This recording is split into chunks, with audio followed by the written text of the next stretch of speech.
There we are. Okay, so my name is Jess Hoover, and I am the Climate Action Director for the High Country Conservation Center. We are an environmental nonprofit based in Frisco, and our programs help Summit County residents and businesses save energy, save water, take action on climate change, and expertly recycle and compost. Back in 2018, we brought together stakeholders from across the community to create a climate action plan for the broader Summit County community. Because we are a community dependent upon winter recreation, we felt responsible for doing our part to address the climate crisis. And we wanted to set a good example for the millions of visitors that come here every year. As you can see on this slide, Colorado is actually one of the fastest warming states in the United States. And if we do nothing to take action on climate change, by 2050, Frisco will be the new Eagle, which is to say our average temperatures now, or our average temperatures will be more like Eagle counties now, which might seem really lovely, except when you think about the fact that I can go ride my bike in Eagle many, many months before we can ride our bikes up here. So it's a little concerning. The Solarize Summit program supports our community's climate action goals to reduce local greenhouse gas emissions. And our goals are to reduce emissions 50% by 2030 and 80% by 2050. In addition to Solarize, we've been super busy developing new building codes that prioritize energy efficiency and creating an EV readiness plan designed to make it easier and more convenient to drive or ride in an electric vehicle in Summit County. Renewable energy is a really important strategy to help us achieve the goals of our climate action plan because about 25% of our emissions come from electricity use, as you can see on the graph on the right-hand side of your screen. If we add up energy use in general, energy use in buildings, both commercial and residential, accounts for about 50% of our community-wide emissions. So, with our climate action partners, we launched the Solarize Summit program in 2019 to provide a streamlined process for homeowners and businesses interested in going solar. And through that process, we hired one installer to work on the program. And we've worked with that same installer now for the past 3 years, going on a 4th year, and that's Active Energy Solar. In return for being the sole installer for this program, Active Energies offers a discount to everybody who participates in the program. And in addition to that, we have a few local municipalities that contribute their own additional $1,500 rebates to their residents or businesses who choose to install solar in the program. So before I introduce Rich, our speaker for the evening, I wanted to just take a quick second to ask where folks are tuning in from. So if you want to open your chat, you just type in the chat box and let us know what town you're tuning in from. We're just really curious to find out who you all are. So thanks for doing that. And now I'm going to stop sharing my screen. No, I'm not. I have Rich's slides. Sorry, everybody. It's Monday. With that, I'm going to hand the reins over to Rich, and he's going to take the lead talking about the Solarize program this year. So with that, take it away. And thanks again for being here, everybody. Good evening. Thanks for joining us. This is the 4th installment of Solarize Summit. We are really proud to partner again with High Country Conservation and our community partners at Breckenridge, Dillon, Frisco, Silverthorne, and the greater Summit County. This has been a tremendous program. Actually is the leading Solarize program that has been administered through Solar Energy International. It's an international group based out of Paonia, and they started this program to try and increase the adoption of solar in communities through a group buying effort. And I jokingly say this is like the Costco of solar.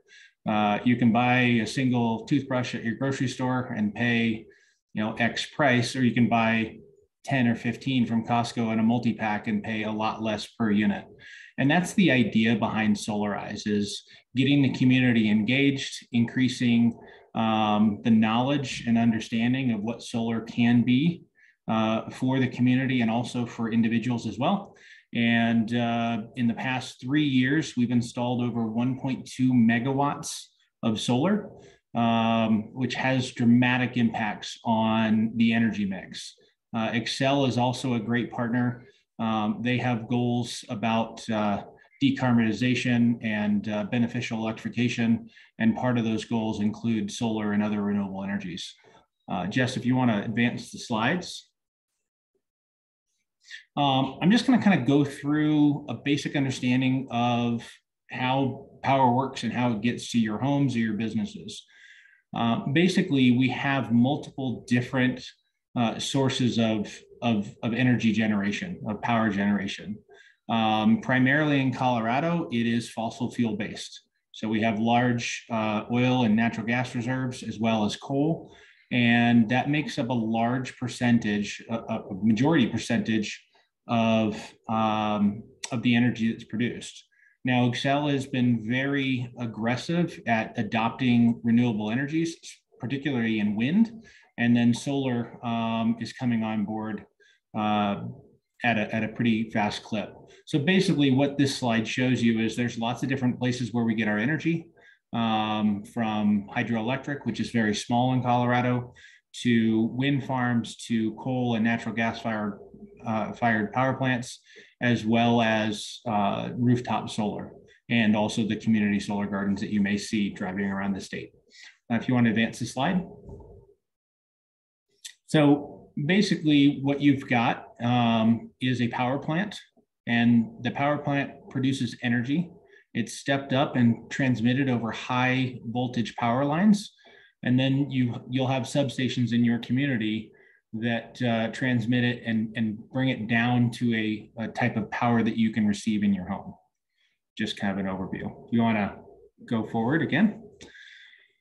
This is a slide that talks about the renewable portfolio standards. So Colorado has been one of the leaders in the nation, along with California and other green looking states. Hawaii has really pushed this because most of their generation has been diesel fuel.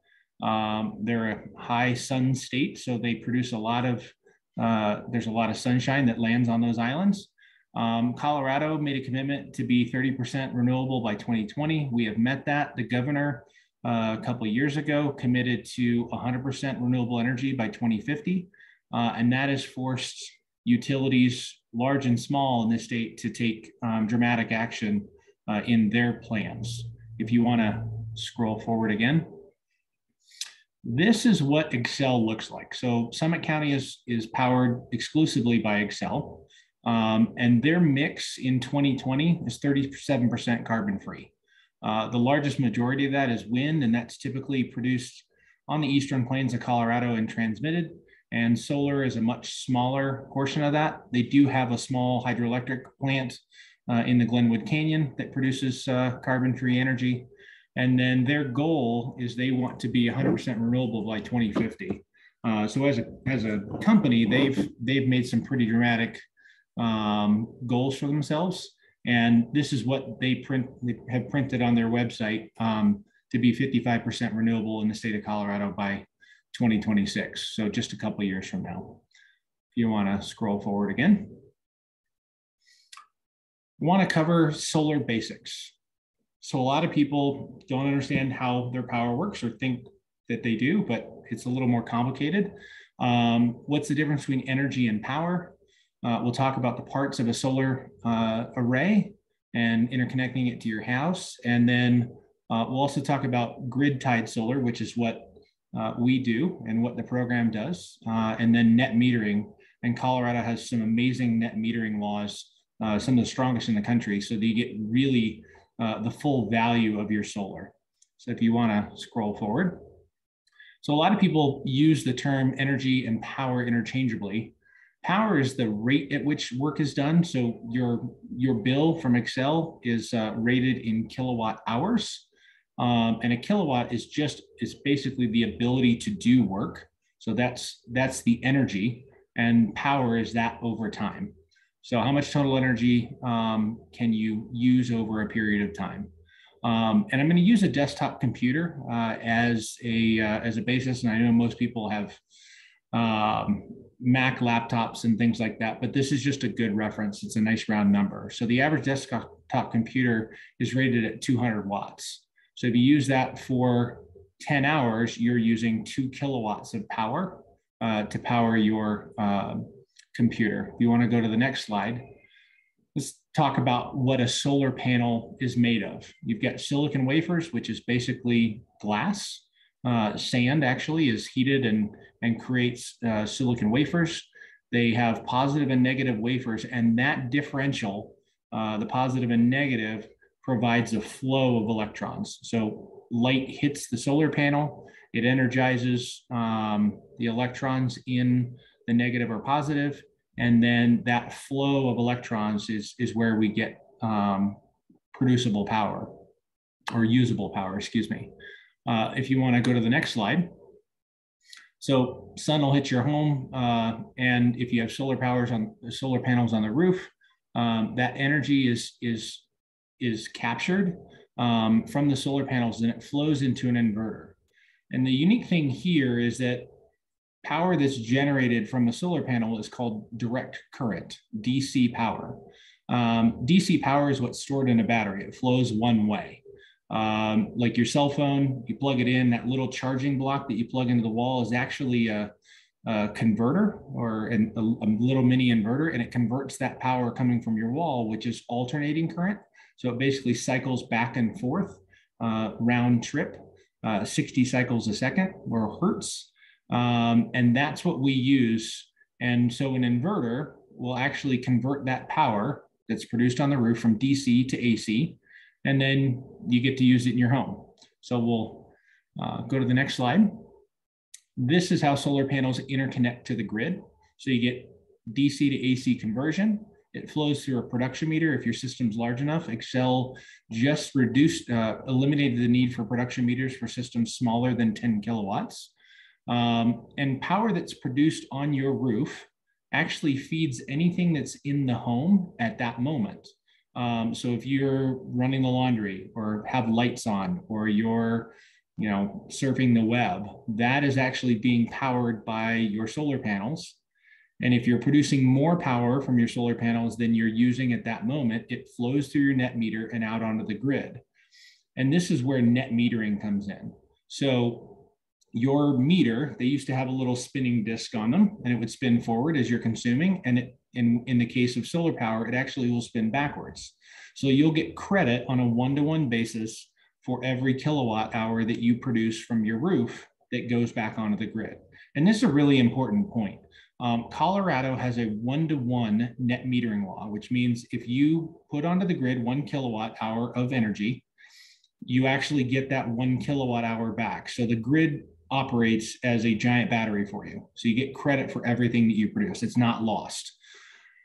In states like California, it's actually 4-to-1. So you have to produce 4 kilowatts of energy to get 1 kilowatt back. And in Hawaii, there is no net metering because it requires the utilities to store it in batteries. So most people in California or in Hawaii actually have batteries in their system, and they store the energy that's overproduced during the day and self-consume it at night. And we can talk about that when we get to the battery section in this presentation, but just wanted to kind of level set. So if you produce more energy during the day than you're consuming, it goes onto the grid and you get that back.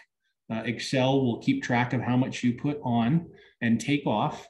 And the idea behind designing a solar array, and what we've done for Solarize Summit, is if you have enough room on your roof to put enough solar panels, we can offset all and exceed what your consumption is. And there's a reason for that as well. So if you want to go to the next slide. So how much do we pay for electricity? This is a little bit older, but it's a good measure. Commercial customers pay a little bit less per kilowatt, but they get charged based on demand. And so it averages around 11 cents. Now, Xcel Energy petitioned they ask for rate charge increase every year. Last year, they asked for a 26% rate increase, and they got 14. Rumor has it, and from what I'm hearing, is they're asking for another 25% rate increase. Not sure what they're going to get. But if you use your computer, and we talked about that, at 200 watts for 18 hours a day, 360 days a year, and the cost of power per kilowatt hour is 11 cents, you're paying $162.56 to run that computer year round. So the average household usage is a little under 1,000 kilowatt hours a month. So most people spend about $1,200 a year on electricity if you have about $100 bill. Now there's taxes and other fees in there, but this is just the rate charge for the energy. If you want to go to the next slide. This gets kind of confusing, but this is what your Xcel bill looks like. So there's lots of different charges and rates and things like that that they charge. And if you add all that up, it's about, on this bill, it's about 11 cents a kilowatt hour. Then you pay sales tax on it and things like that. There is a connection charge, that $5.39 fee that will remain even if you do have solar. And some other of the charges as well. So most people will still have a bill from Xcel from $10 to $15 a month to be connected to the grid. And what those fees goes towards is maintaining the power lines, transmission, and the infrastructure that goes into there. But you're not paying for the energy, that 647 kilowatt hours in those middle 6 line items. So if you want to go to the next slide, this is something that you want to, that has a huge impact. So sorry about that. I'm sitting in the office and somebody just came in. So this is looking at the savings over time of having a solar array on your home. That blue bar that's consistent across the bottom is basically a representation of when you install solar.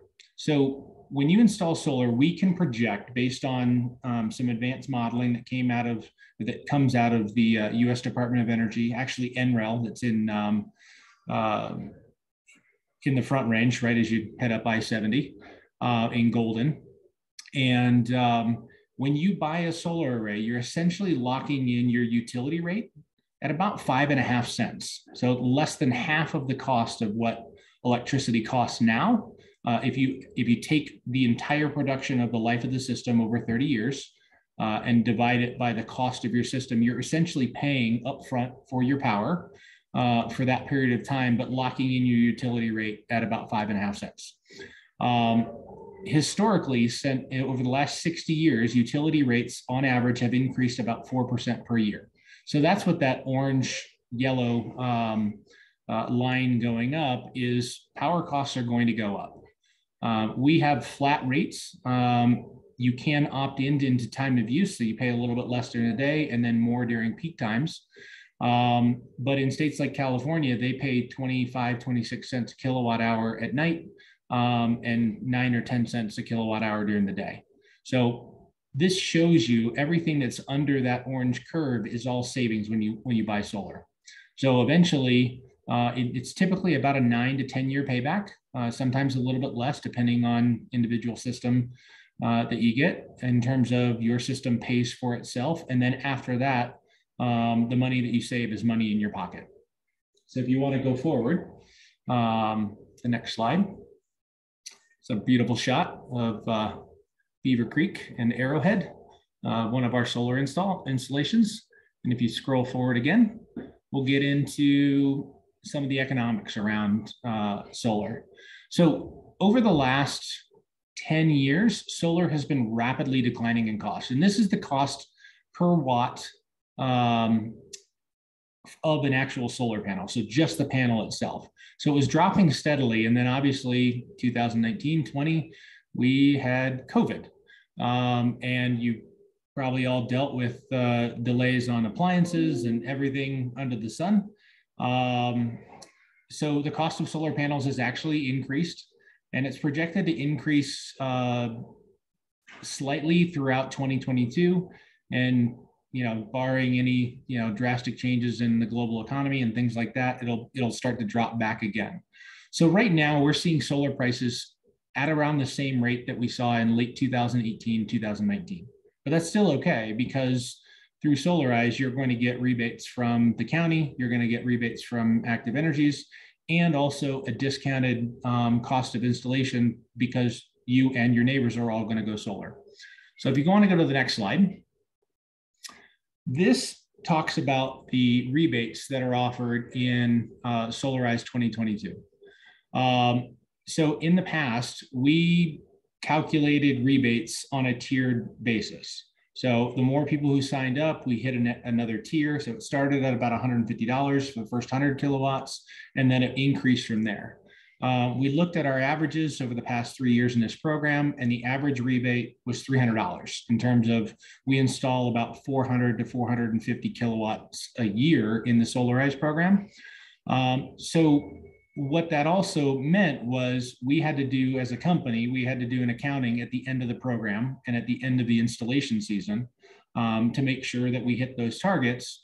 And we would send out rebate checks to 40 to 60 customers every single year. And the people who signed up very early and got their installations done in April and May were waiting until August, September to get their rebates, because we didn't want to send out a rebate that wasn't, if we hit another tier as the program expanded.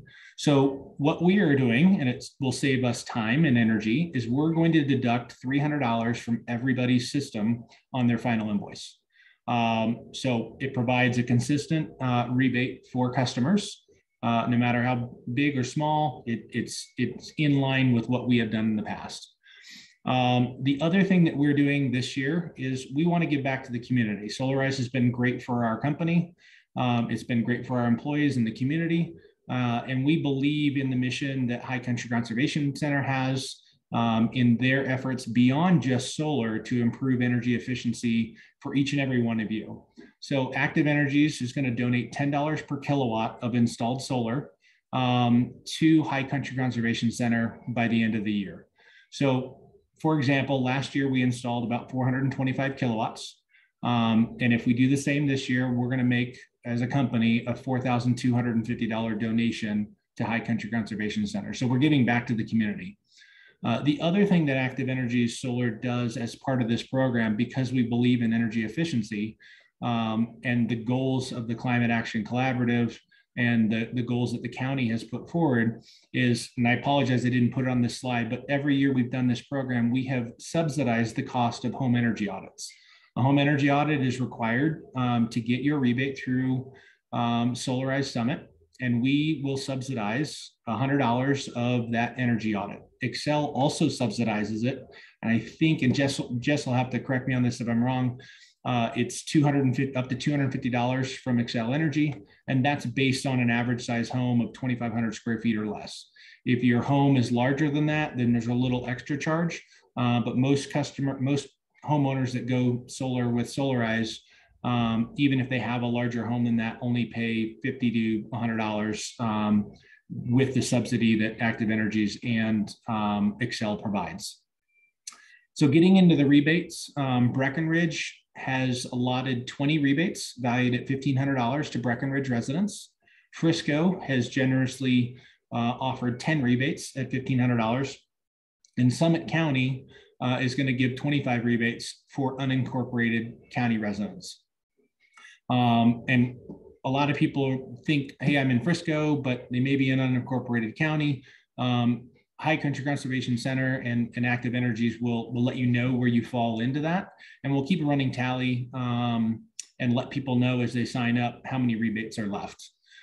Dillon is going to offer 3 rebates at $1,000 to Dillon residents.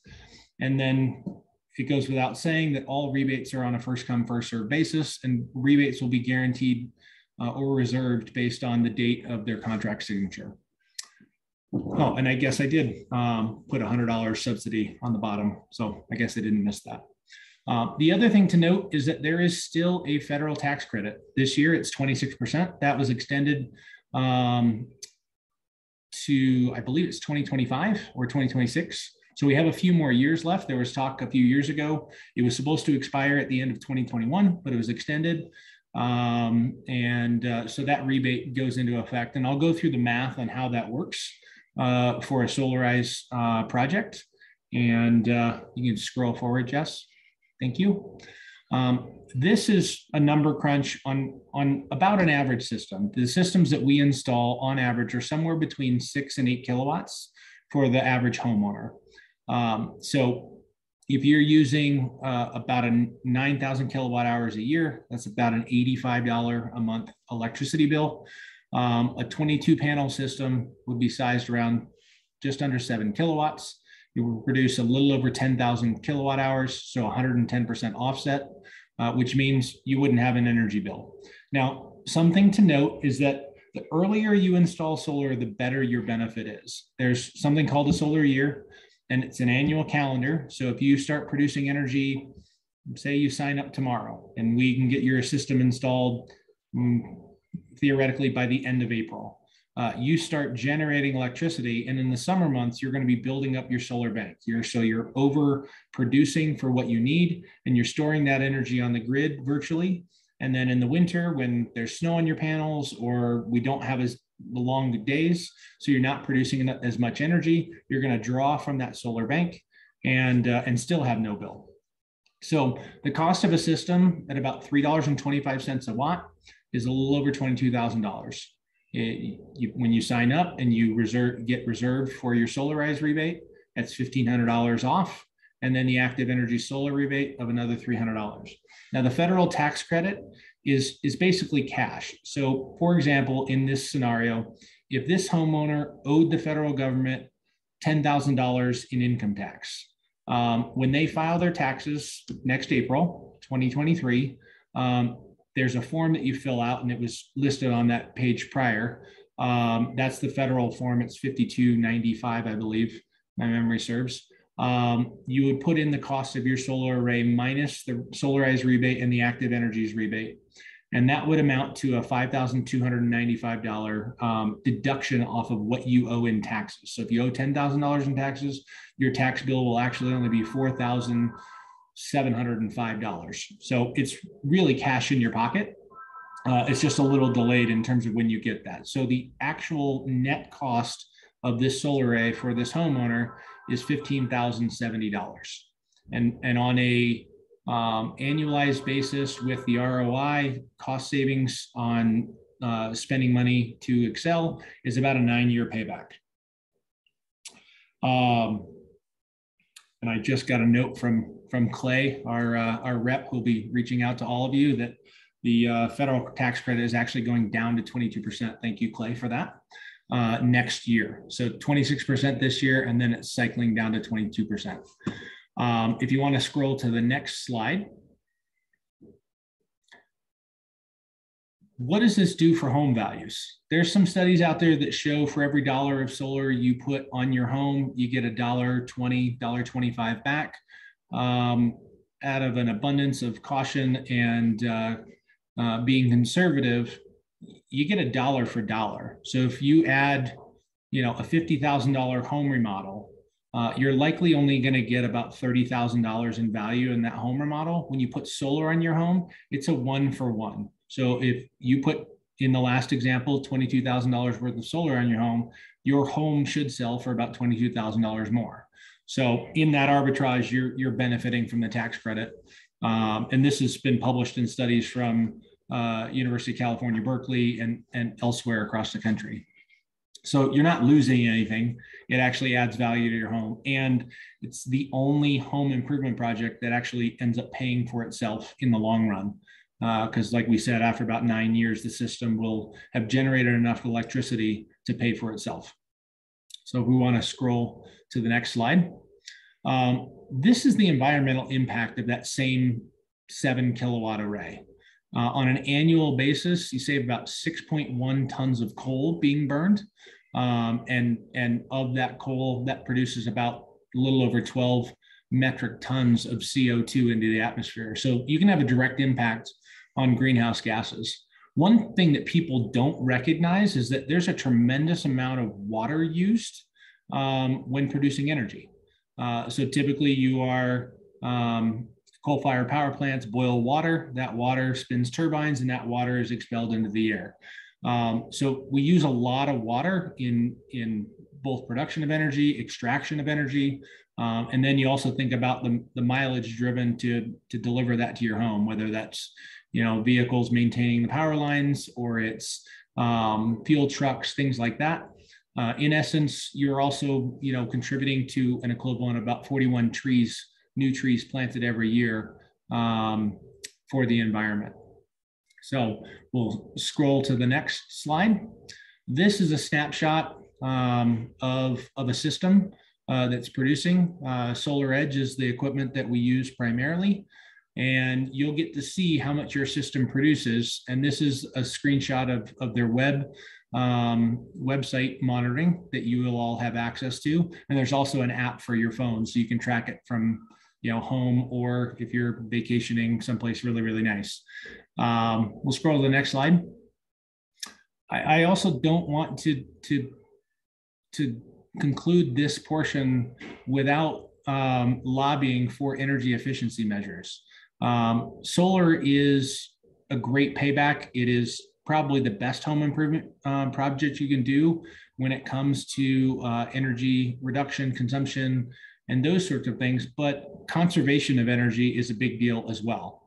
I mean, just switching out your light bulbs can have a dramatic impact. One LED bulb uses about 86% less energy than an incandescent bulb. And that's why we believe so strongly in subsidizing the energy audits that are a part of this program. So you'll get a report from the energy auditor of things that you can do. Solar will be on that list. Also things like increasing your insulation, increasing the tightness of your home, so less energy leaking out through either leaky windows or doors, improving your efficiency by Energy Star appliances or LED bulbs, those sorts of things. So that's my plug for the energy efficiency part of this program. If you want to go to the next slide, actually, let's go a couple more slides. Let's talk about batteries. Batteries are becoming more and more mainstream, and we can offer batteries through this program. The grid here in Colorado, especially in Summit County, is very reliable. It doesn't go out that often, although we do have customers who are in more remote parts of the county who opt for batteries because places like Montezuma and things like that, they experience higher frequency and duration of power outages, and people want to power critical items in their homes, like the controls for their furnace to make sure they have heat, circuits for a few lights, garage doors, refrigerators, those sorts of things, so they can still live in a power outage and essentially be self-sufficient to an extent. So let's go to the next slide. Typically, what we see is critical load benefit for batteries. So what that means is we wouldn't back up your whole home, although we can. It's just more expensive, and it depends on the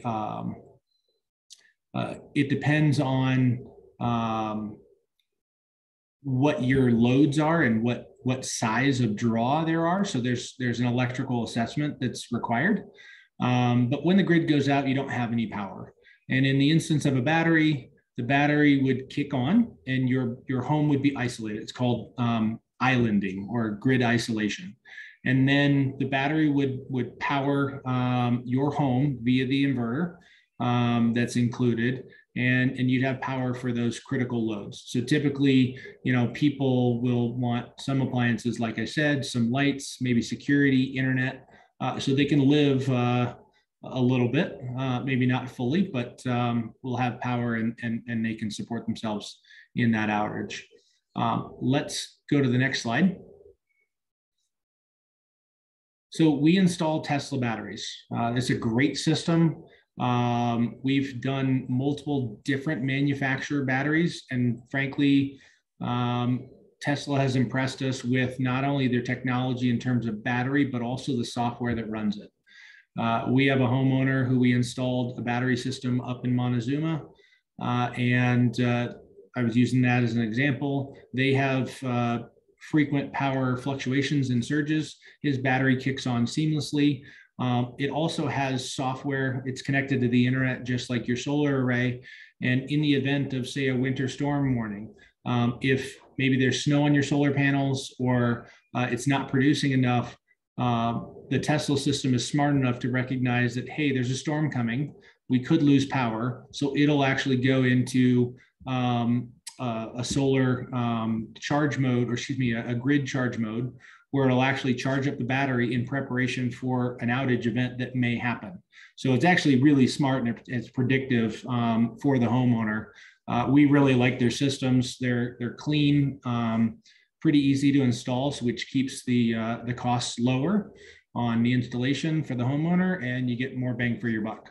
So these are 13.5 kilowatt hour batteries, surge discharge at 7 kilowatts in terms of peak, and a continuous 5 kilowatt charge. They'll feed 30 amps of loads.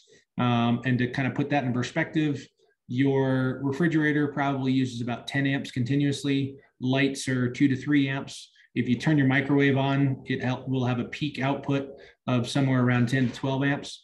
And so this is a good battery for a critical loads backup. You can stack multiple batteries together and increase your amperage and your duration. But typically this battery will serve you at full running capacity for about 2.5 hours, but it'll last a lot longer if you conserve your energy in an outage. Let's go to the next slide. This is an example of a homeowner, and I do see that somebody did mention they're serviced by Mountain Parks. I apologize, I forgot that northern part of Silverthorne up to Grand County there is served a little bit by Mountain Parks. And we've done solar in Grand County and Mountain Parks as well. So basically a 13.5 kilowatt battery bank. If you have a 10 kilowatt solar array, it's about 1.5 hours to charge. And this is what it'll run. Like I was talking about, a refrigerator, some like small microwaves, some lights, outlets, cable modem. A lot of people put their garage door opener on it because how are you going to park the car if the power's out? A lot of people access their home through their garage as well. What people choose not to power are electric stoves, dryers, because they draw a lot of energy, hot water heaters that are electric just because of the amperage loads. And if you do want to back those up, you'll need additional batteries to service not only the amperage, but also the voltage draw. So we can go to the next slide. So you can do batteries with your solar, or you can do it afterwards. They can be joined together, or they can be completely autonomous in terms of the installation. If you have it with your solar, you've got immediate power benefits. Also, you could, if you conserve your energy, you could run autonomously for days at a time. So the solar would activate when the sun is up and charge the battery, and then at night the battery would feed your loads if you had an extended outage. The other thing, it's a little bit cheaper to install alongside a solar array, because as an installation company, our electricians are there hooking up your solar. It's not much more for them to install a battery at the same time, and it reduces labor and travel charges, things like that. Batteries are eligible for the solar federal tax credit if they're charged by your solar array. But the alternative is, if you're interested in batteries at a future date, you can always wait, and we can install a battery system independently of solar. Or if you didn't want to do solar, but you want to do a battery, you could do that as well. Or you could wait for prices that drop. Battery technology and costs are about, I would say, 3 to 5 years behind where solar was. So the price is dropping, and it'll continue to drop. Although right now we're in a kind of an inflection period where the cost of most materials worldwide is going up. So you may not see that drop for another couple of years in terms of being delayed. Let's go to the next slide. So really the value to a battery is really when the grid is down. Like I mentioned before, because of Colorado's strong net metering laws, Xcel's grid and Mountain Parks' grid is your battery. They store your energy, they keep track of what you put onto the grid, and they give that back to you. They're required by law to give you back what you give them. So the financial benefit of a battery isn't as great as solar, but it doesn't mean you can't do it. Really, it comes down to a personal choice and also your individual situation. So if you are in a situation where the grid is a little less reliable for you, a battery might be a good thing to consider, and you would get the federal tax credit along with doing your solar. So we want to go to the next slide. The 26% tax credit is available for systems that are charged by solar. So basically the same in terms of a solar installation, you get 26% back. The average battery install for a single Tesla is around $14,000. And that can vary a little bit depending on what your home electric system looks like. Older homes are a little more complicated. Newer homes are a little easier. So it can vary a little bit, but that's a good number to look at for a single Tesla Powerwall 2. And then if you want to install a battery without solar, you won't get a federal tax credit because the tax credit is only available when it's coupled with solar. So let's go to the next slide. And I think we're done. I'm happy to answer any questions that anybody's got. I realize I kind of buzzed through my presentation, and hopefully it was informative and valuable for each one of you guys that's out there. And we appreciate you guys joining on. I'm going to give the mic back to Jess and let her moderate any questions that may have come in. Awesome. Thanks, Rich. So thanks for mentioning mountain parks. We did have a question from one participant who asked if mountain parks customers are eligible to participate in the program. And the answer is yes, absolutely you are. Thank you for asking. Okay, Rich, what is the rollout schedule for Xcel's time of use metering in Summit County, and how could that impact solar credits? Okay, that one's difficult because it's available now. You just have to opt in.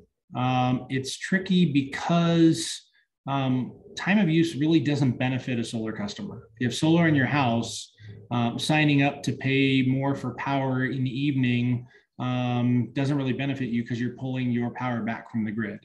It's not mandated, so it's an opt-in for customers, and we recommend that you stay at the current rates until they push that out. But I have not personally heard that it's coming and there's a definitive date. It's available now, and you can opt in. But if I would delay it personally if I had Xcel. Hopefully, I answered the question. Great. All right, then I have a question about deed restriction. If we install a solar system on a deed restricted house, is there any way to take it with us if we move, since we can't recoup the cost due to the deed restriction? And before I punt that to Rich, I just want to note that the town of Breckenridge, and not knowing where you live, Robin, who asked the question, the town of Breckenridge has changed its restrictive covenants to make it more attractive for owners of deed restricted housing to install solar. So if anyone in Breckenridge on the call lives in deed restricted housing, you should reach out to the housing department to ask about that new covenant. And they have built in ways for you to, over the years, like recoup the cost of that improvement on your home. And then that the amount that you can recoup goes down over time the longer you stay in your home. Rich, can you take a system off a house? Yeah, we can. We have in the past. Challenges a new homeowner may not want. There's things we can't remove of a solar system in terms of like mounting feet and things like that. Those will have to remain. But like Jess had said, we have worked with many different municipalities and jurisdictions where they actually increase that limit in terms of the deed restriction. So they'll allow you, because a lot of the communities that we work in want you to go solar. They want you to benefit the environment and benefit yourself by going solar. So they'll make exemptions or exceptions for solar and add that to your cost of your purchase of your home. I know several communities.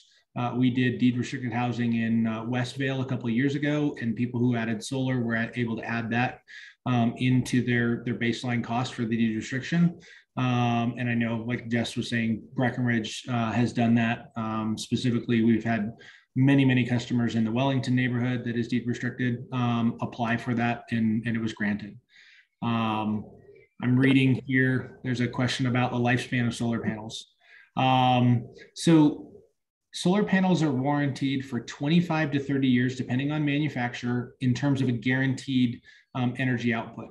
And so the way I like to talk about this is if you bought a black vehicle with a black, dash pad, black interior, and you left that car outside for 25 years, over the years, your dash pad would not be black anymore, it would be gray. That's called light-induced degradation, and that happens with solar panels as well.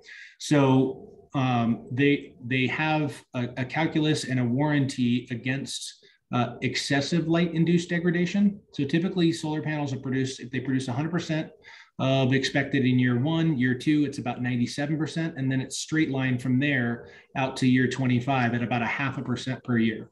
So typically your solar panels will produce between 82 and 85% of the original output in year 25. And that's why we size solar arrays typically about 115 to 120% of your historical consumption. Therefore, you're overproducing, and in that lifespan over 25 years, you still shouldn't have a bill as long as your energy consumption doesn't change. But what I can say, and this is an N of 1, we didn't install this system, but we have a customer in Eagle, Colorado, who had a solar array installed on his home. He's got about 20 panels, and they're about 100 watts a piece. So he's got a 4 kilowatt system. It's still producing today, and it was installed in 1974. So that system's almost, 50, 60 years old, and still producing. So they will produce just less and less over time. But the warranties are for 25 to 30 years, depending on which panel you choose in the program. Lifespan of Tesla battery is going to be very similar.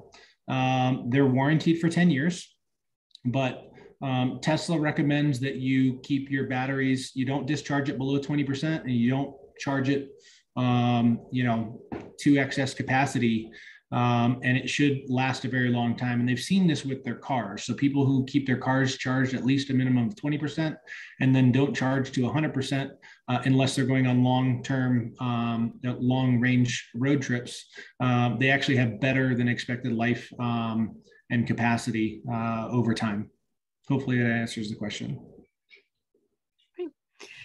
Let's talk about the snow issue. How about snow on solar panels? Well, solar panels like sun. Snow inhibits sun from hitting the solar panels. Although we just completed the installation of a 183 kilowatt system for the town of Vail on their fleet maintenance building. And the solar panel, I was up there last week, and the solar panels were under 1 inch of snow. It was bright sunshine. And on a 183 kilowatt system, it was producing 500 watts. So not much, about the equivalent of 1 solar panel, but it still produces a little bit. This is the thing to know about solar panels. We know, and we have, I think, over 90 systems that our company has installed just in Breckenridge alone. And you get an average loss of about 24 to 26% because winter is about a quarter of the year. So you're going to get reduced production in the winter months, but we size your system appropriately. So on a 10 panel system, we may add 2 extra panels so that you produce more during the summer and increase your solar bank. And then in the winter, when the panels are covered with snow or it's cloudy out, you still get the benefit. And adding a few extra solar panels isn't the big cost in the system. It's really the labor, it's the inverters, it's the electrical interconnection. So it's more of an incremental cost versus the stair step, if that makes sense. Great. Have a question about moving forward in this program. So what you need to do is sign up for a free site assessment, which is provided by Clay, who Rich mentioned is one of Rich's employees. And so he'll reach out to talk to you about your roof and your historic electrical usage and put together an idea for what sort of system you might need. And you do that by filling out our registration form. So I will put the link in the chat, and it is live now. So you can go ahead and click that link once I have it in the chat and sign up for your assessment. And no obligation, right? After you get it, if you decide you don't want to move forward, that's perfectly okay. This is just designed to get the information to you super easily so you can make that decision. So I think this is a perfect opportunity to talk about the process of what this entails. Solarize for those of you who are wondering. So you'll go to High Country Conservation's website. You'll click on the link to sign up. And then it'll automatically send an email to Active Energies. And Clay, who is our representative in Summit County, will reach out to you. It's typically 24 to 48 hours, depending on how many people hit the inbox. So if everybody on the call or WebEx that we're on tonight signs up right now, it may take a little bit longer than a day. But Clay will reach out to you and ask you for some basic information. If you want to prepare in advance and speed the process up, you can call Xcel or download your last 12 months usage from Xcel in kilowatt hours. So either the total or a monthly average. That helps us size your system. Clay will set up a time to come out and meet with you, explain the solar process, take measurements of your roof, and then design a proposal for your home. And we do it custom. So it's not, one size fits all for everybody. We do it based on how much your roof can hold, what your energy consumption is, what your expected production is. And so we build a customized quote for each and every person in this program. It takes a lot of time, and Clay does a phenomenal job, and he can answer any questions that I haven't or Jess hasn't answered on this call. And typically, from a site visit, and there's no cost to that. There's no cost to the delivery of a proposal to do solar for your home. So once you have the site visit, it's usually 2 to 3 days that Clay will turn around a customized proposal for your home, and then it's up to you. So you can say thumbs up, we want to go solar, or thumbs down, I'm going to pass, and thanks for the opportunity. So there is zero pressure in this program. We've been blessed to be a part of it for the last 3 years and excited for year number 4. But we want to let you know that our job is to educate first and help the community through this program go solar. Thank you. And that link is now in the chat.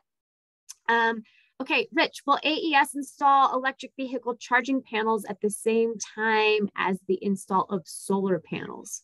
Yes, we will, but we don't do them independently. So if you get solar and you want an EV charger, we can install that.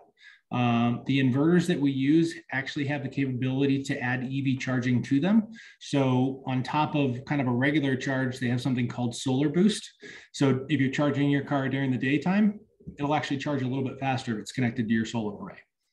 So yes, we can. And that's something to talk to Clay about when you're having your site assessment, and saying, hey, I want an EV charger, or I'm getting a car, or I have one now and I'm tired of charging through a 120 plug or waiting, until I go to work or the parking garage in Breckenridge or someplace else to charge my car. You can do it at home, and you can basically reduce your cost of car ownership by charging it with your solar array. Awesome. Will we be providing slides to attendees? We certainly can.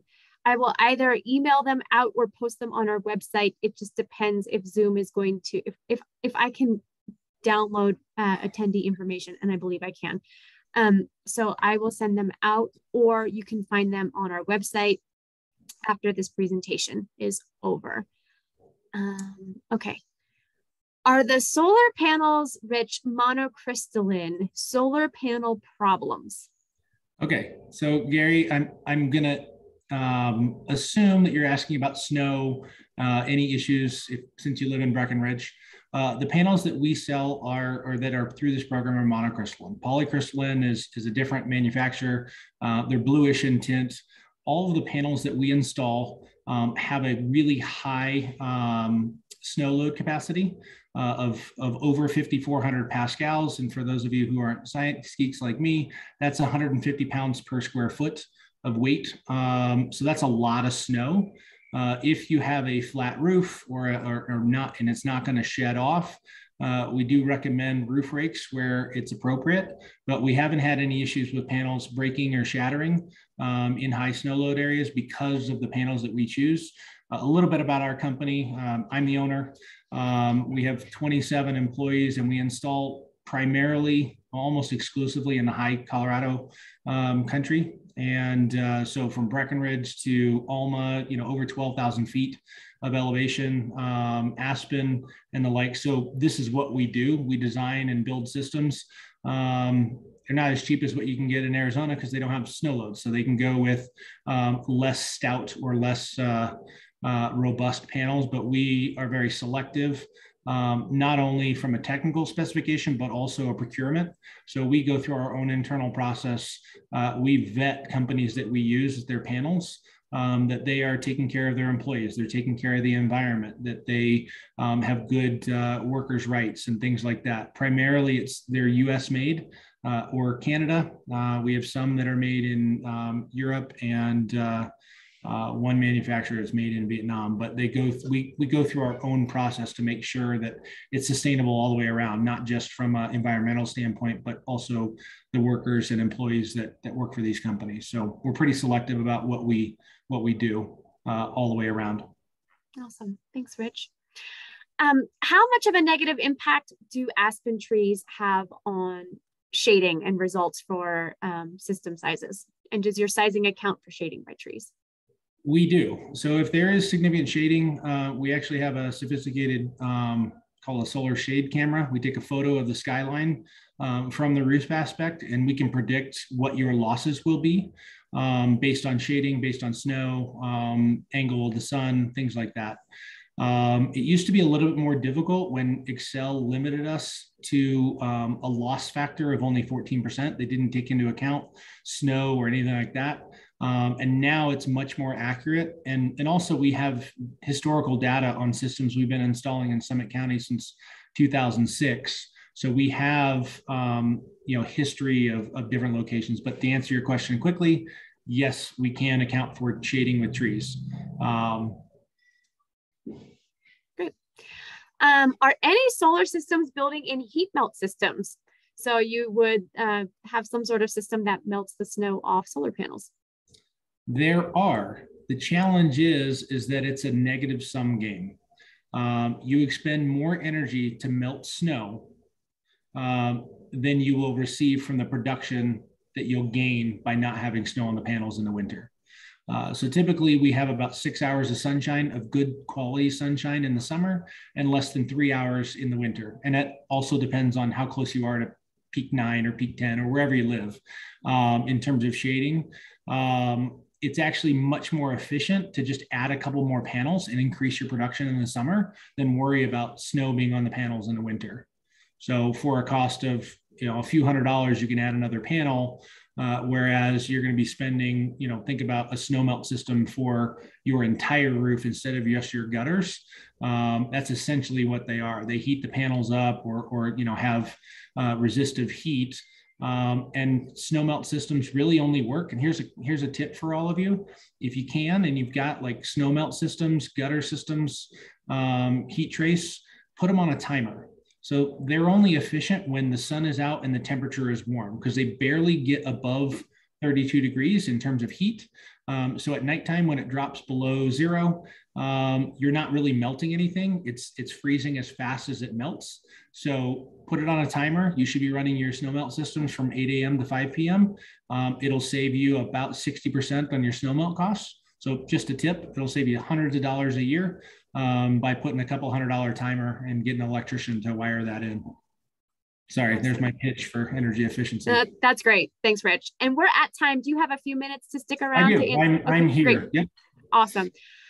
We kind of went over this. You talked about the snow rake, but can folks clear snow off the panels, or will that risk damage to them? Please do not climb up onto your roof unless you're roped in. It's dangerous, and we're professionals. We've got guys who are on roofs year round. I highly recommend Lowe's in Silverthorne sells an awesome roof rake. It's plastic. Don't use anything but plastic on your panels. It's extendable, so it extends out to like 17 feet. You can pull the snow off. If you can't reach higher on the panels, the tip is pull as much as you can off low, and then those panels will heat up and the snow will slide down. And then pull the next, 2 or 3 feet off, and eventually you'll have a clear solar array. I do it for mine, so I clear off 2 feet, and if we don't have snow for 3 or 4 days, then my system's back up and running. But in the long run, if you're concerned about snow, and this is a conversation that Clay will have with you when you do your site assessment, is designing the system to overproduce more in the summer. Excellent.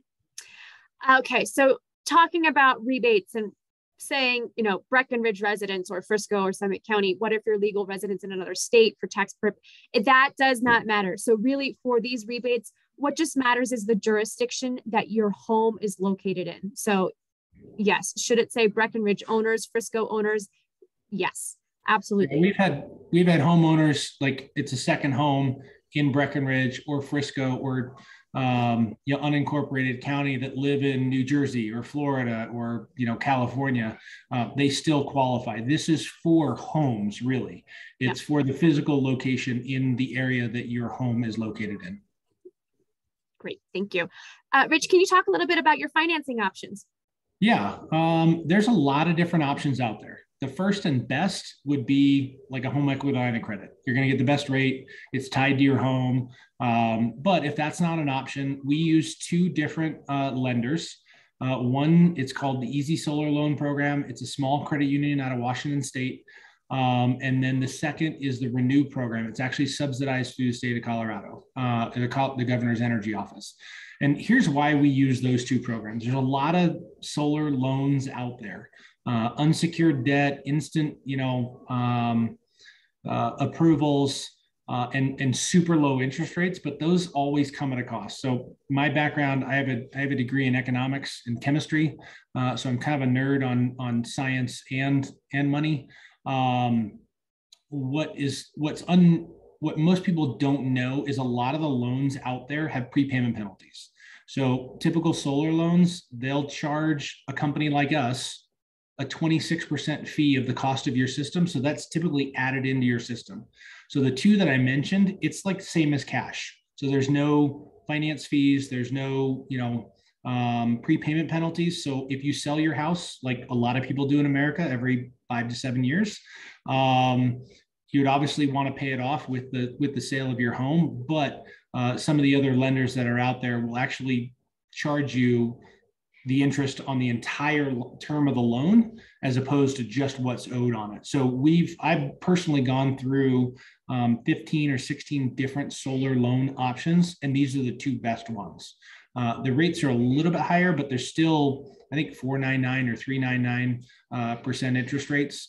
So they're still very, very good, but we've done a really in-depth job of vetting them so that you get the best product all the way around. So yes, we do have solar options, and Clay can discuss those with you. Typically, about 95% of our customers that go solar, even with a loan, are paying less than what they're paying the utility company on an average monthly basis. So if your power bill is $100 a month, your solar loan is likely going to be about $85 a month. So you're going to come out, it's almost a no-brainer. Great. Is the best day to install solar the day after a new roof is installed? How much is it to remove solar to replace the roof? Okay. The best time to install solar is whenever you can afford it, to be honest. We install on new roofs. We install in conjunction with new roofs. There's a couple different ways that we can install solar. So we can actually do an integrate. If you're getting your roof replaced, when they tear it off and put the new ice and water shield down, we can come and put mounting feet. So then they put the roof over the top of the solar mounts. Or we do what's called a directed deck. It's got a waterproof membrane. We've been doing this a very long time and have not had a roof leak, knock on wood, because of a solar installation. And to answer the question about removal of solar for a new roof, we don't make any money doing this, and I hate to advertise it. And every insurance company, begs us to do tear-offs and reinstalls of solar, but it's basically a time and materials. So on average, a system 6 to 7 kilowatts is around $1,200 to $1,500 to take off and reinstall. And we just do it based on the cost of our guys to come out and do it and the materials that we use to do it. But we believe that when you install a solar array with Active Energies, we're entering into a 25 or 30-year relationship with you. We're going to be here. Our warranty on our workmanship is 5 years. We cover the warranty from the manufacturer. So if there's something that breaks, like the inverter dies or something like that, we'll actually come out and replace that inverter, and we'll send it back to the manufacturer and deal with the return, the RMA process with the manufacturer. So we want to make sure that you guys are getting what you paid for, and you're getting excellent customer service. We like to say that we like to have delighted customers throughout this process. Awesome. In your experience, have you seen much ice dam buildup under panels? Very rarely. A lot of that is based on how we design the system, and we look for your input. So a lot of times people see ice damming where they don't have heat trace in their gutters. Maybe the top of the roof gets a lot of sun in the winter and there's trees or something below. So a lot of it is based on how we design the system and in consultation with you. We're getting a snapshot of the day that clay comes out to do your assessment.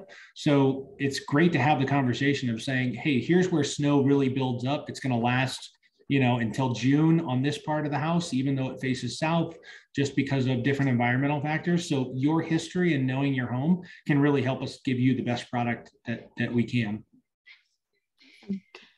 So one participant owns 2 homes in Colorado, and if he puts solar on both in the same year, can he get a tax credit for both? Yes, there's no limit on the federal tax credit. It's related purely to putting solar on your home. It's not limited to first primary residence, secondary residence, tertiary residence. It's did you put solar panels on your house in that year? And the qualification for the tax credit is the system has to be functional by December 31, 2022 to qualify. And basically, for us as a company, in the first year we did Solarize, we started a little bit later in June. People were signing up in September. I was personally on roofs in Breckenridge shoveling snow for our guys to install the next day in late December, but we got it all done. So that's why we're having people sign up now, and there's a time limit. Basically between March 1st and was it the first week in July? May 31st. Oh, May 31st. Sorry, May 31st. Sorry, I'm giving everybody more time. Because our installation window is so much shorter, we install year round, but typically in November, December, January, we like to be installing in places like Dotsero and gypsum, where it's a little bit warmer and there's less snow. So trying to get everybody in a time frame, and we have to put a limit on the sign up and also contract signature dates. Great. Okay, hail. Does hail ruin solar panels, and does insurance cover them? That's a good question. I don't know about your insurance. I have had insurance companies cover broken solar panels. So one nice thing is in Summit County, we don't get a whole lot of hail. That's one. Our company started in the Boulder area, and we still have some systems down there that we maintain. A couple of years ago, I don't know if any of you remember, but the Colorado Mills Mall got shut down because of a hailstorm. We had 3 systems in the neighborhood just surrounding that. Of the, let's see, it was about 80 solar panels across those 3 homes. We had 1 solar panel break. It wasn't covered by warranty from the manufacturer, although they do test them. I think it's like 50 or 60 mile an hour strike of a piece of ice. 1 inch in diameter. So they're very stout. What ended up happening in those instances is the roofs need to be replaced, but the solar panels we took off and put back on, they were just fine. So out of 80 solar panels, we had 1 break because of hail. The other ones were just fine, and the roofs were destroyed and needed to be replaced. So hopefully that answers your question. They're pretty stout. Excellent. So someone asks that, they have professionals shovel their roof 2 times a year. Do you have teams you recommend that don't void warranty on the solar system, or can they keep using their crew? You can keep using your crew. What I'd recommend is have them give us a call, and we can give them directions if they've never shoveled the solar array. We typically tell them not to get on the panels themselves, but to use an extendable rake and pull snow down off the panels to an area where they can access and shovel the roof. Solar panels are glass. So snow, ice, water make them very slippery. It's a fall risk. And we just want people to be safe. Awesome. Okay. And do you do work in Denver proper? I wish I did, but we don't. One, it's a long ways away. We're based in Eagleville, and we work in Summit County and in the high country. What I would say is, even though we're great as a company, you don't want a service call and wait for us to figure out how to get 2.5 hours to you. If you want some recommendations, I've got a really good friend who owns a solar company in Fort Collins and another friend who owns a solar company in Colorado Springs that I'd be happy to recommend, and they would do a phenomenal job for you. So I can provide you guys references, but we try to stay out of the Denver area because it stretches us too thin. We do 200 to 300 solar installations a year in the high country counties, and adding Denver to that mix is a little challenging for us. Okay, and then I had one more come in. Can your electrician install the timer for heat tape? No, unfortunately, no. We have 2 master electricians and an electrical crew of 6 guys, including those electricians. And their highest and best use for us is to install solar and get your solar arrays on. There are multiple electrical companies in Summit County that we could recommend, but that's not our primary business. So, call one of your local guys to install a timer. But sorry that I mentioned that. It opened a can of worms, but it's a really big thing for everybody. Something that people should do. And unfortunately, we don't do that. We're a solar company doing solar installations. Great, thank you. So that's it for the questions we've had come in. If anything pops up, you are welcome to email me or email Rich. I was going to say, I'll pop our email addresses in the chat. And then we did just have someone chime in that says, Adam at Alpha Omega has a smart timer that monitors usage with moisture sensors and cellular control. So that might be a good resource for folks interested in heat tape timers. Thank you, JB. Appreciate that input. Yep. So I just put my email address in the chat, and I will be emailing everyone who is on this call tonight with the slides and with the recording of the presentation. So you'll have my email address. And when I send that email, I'll also include the sign up link for the program. And then Clay, we've mentioned multiple times, is going to be your primary contact for site assessments and moving forward in the program. So once you sign up for your site assessment, then Clay is going to take over and go over all of that information with you. So thank you all so much for joining us tonight. We'll get these resources out to you as soon as we can. Rich, really appreciate your time and expertise as always, and really hoping that several of you on the call decide to move forward and sign contracts. We love seeing the new solar panels going up all around the county. And so thanks to all of you for helping to make this program successful. So have a great evening and see you all soon. Thank you so much. Thanks.